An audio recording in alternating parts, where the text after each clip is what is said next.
একটি আমল করে 5টি স্বপ্ন দেখলেই বুঝবেন আপনাকে কেউ জাদু করেছে।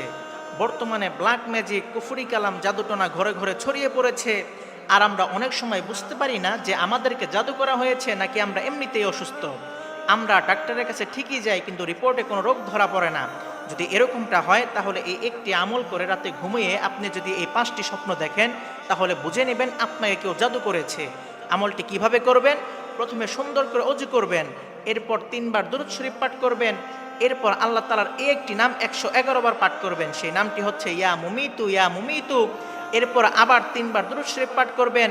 এরপর আপনি আল্লাহ তাআলার কাছে নিয়ত করবেন, হে আল্লাহ, আমাকে যদি কেউ জাদু করে থাকে, ব্ল্যাক ম্যাজিক করে থাকে, তাহলে আপনি আমাকে স্বপ্নের মাধ্যমে জানিয়ে দেন। এই নিয়ত করে আপনি ঘুমিয়ে যাবেন।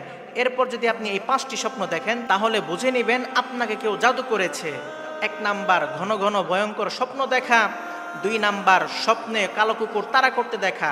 যদি আপনি স্বপ্ন দেখেন যে আপনি গভীর রাতে হাঁটতেছেন আর আপনাকে একটা কালো কুকুর তাড়া করতেছে, তাহলে বুঝে নেবেন আপনাকে কেউ জাদু করেছে। 3 নাম্বার, স্বপ্নে কালো সাপ দেখা। যদি আপনি স্বপ্নে কালো সাপ দেখেন যে আপনাকে পেঁচিয়ে ধরতেছে, তাহলে বুঝে নেবেন আপনাকে কেউ জাদু করেছে। 4 নাম্বার, স্বপ্নে কালো কাক দেখা। 5 নাম্বার, স্বপ্নে মাটি ফেটে যেতে দেখা। আপনি যদি এই 5টি স্বপ্ন দেখেন তাহলে বুঝে নেবেন আপনাকে কেউ জাদু করেছে।